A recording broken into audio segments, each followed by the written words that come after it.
bottle of whiskey, broomstick handle, 2 bobcats, middle of the night. What would you do?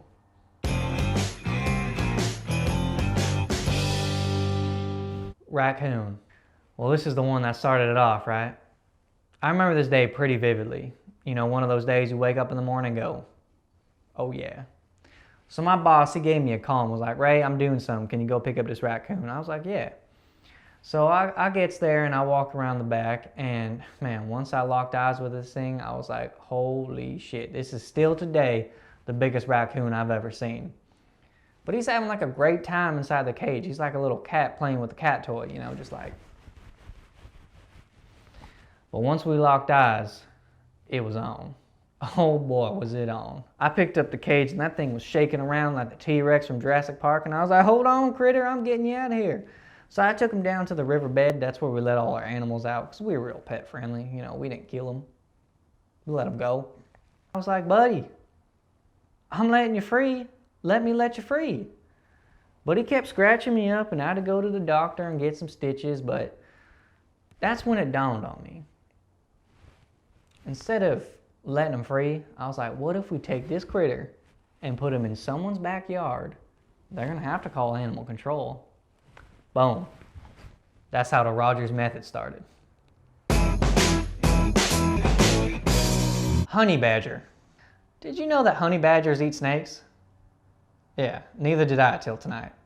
So I get the call, it's the middle of the night, this guy says his honey badger locked himself out of the house.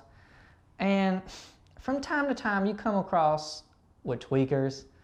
And so I'm driving over there expecting, you know, something completely different.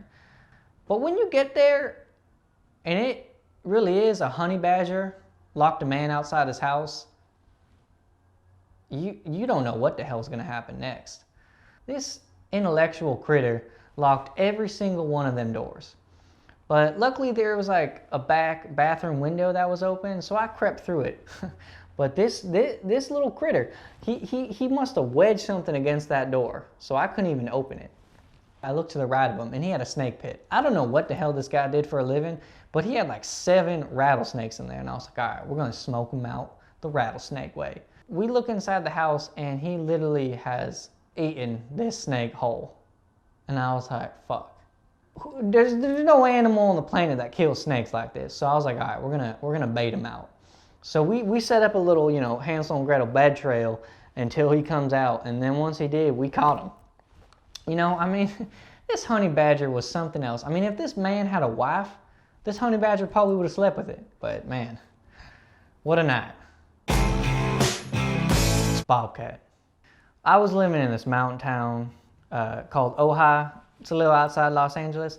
And I was hurting for some cash, so I did what everybody does. Craigslist. And there was this posting about bobcats running through the whole city, running amok. So I responded to the thing, and my boss said, you know, you're gonna use sardines to catch them. Boy, was he right. So I set up sardines all over the town. And so I go back to my house, you know, a bottle of whiskey, I'm watching Jeopardy, and I do this little game when I'm watching Jeopardy called, you know, I take a shot every time I get a question wrong. Let's just say I was drunk. And all of a sudden I hear some growling, and I'm like, is that my stomach? I had McDonald's, I'm not hungry. And I look over and I see 2 sets of eyes. At first I was like, Trebek? Is that you? That faded away. It was 2 bobcats in my living room. And I was like, boy, what do I do? So I get my broomstick handle and I gotta wave them off. You know, I'm like Luke Skywalker out there getting them in the bathroom. My aunt gave me a tranquilizer for my 13th birthday. I don't know why she did this. I really don't know. I've never talked to her. She passed away 2 months after this. But I had it. I only had 1 shot. Don't ask me how I shot both of them because I can't tell you, but it worked. And I got my $373 and I started my business with it, and you know, thank you to those 2 bobcats is what I gotta say. Skunk. Man, this is gonna bring a tear to my eye. This is actually my first catch as an animal control officer. So I'm heading out to North Hollywood, first day on the job. I got about as much training as a police officer does in the United States. And I get there and it's actually 2 skunks in 2 different cages. We have one skunk sleeping right over here, and the other skunk in this cage is just walking back and forth. He's pacing. He is pissed off.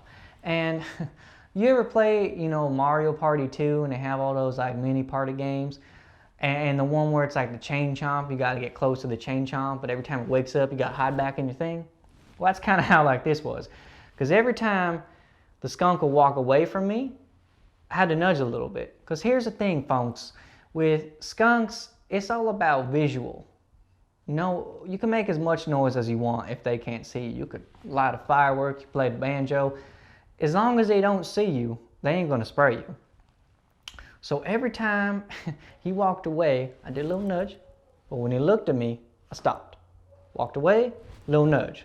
And I did this for 73 minutes, people, while the customer is just staring at me.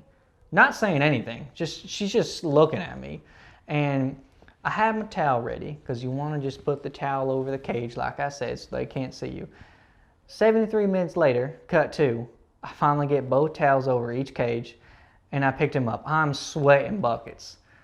And the customer looks at me and she says, "Boy, that was the most amazing thing I've ever seen."